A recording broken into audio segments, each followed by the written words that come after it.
pronator teres MLT, we'll have you on here. We would expose the arm and the upper arm there because we're looking at the elbow joint there. We are going to put you into full elbow extension.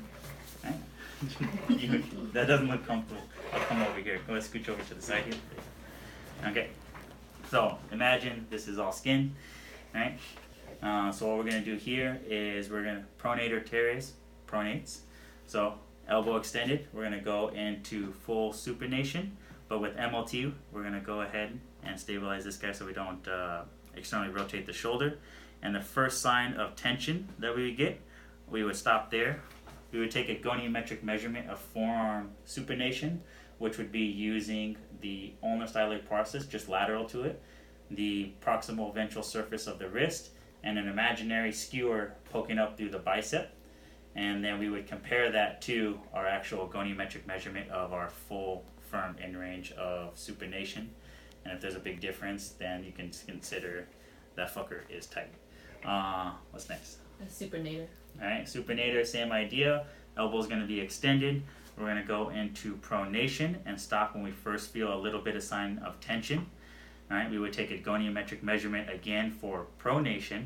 So we're going to still use the ulnar styloid process, just lateral to it. The dorsal side of the proximal, just proximal to the radial and styloid processes.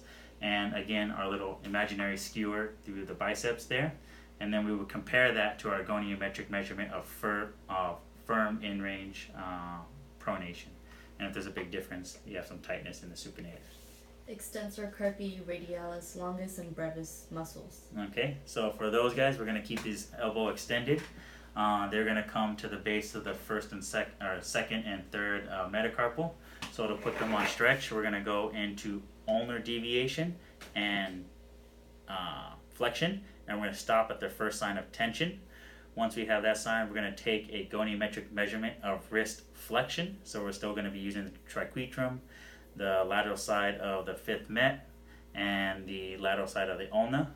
And we're going to compare that to our 90-90 position again of wrist flexion and see what the difference is. We're expecting a 5-10 degree difference because of that deviation, and significant stuff we can put it towards that complex.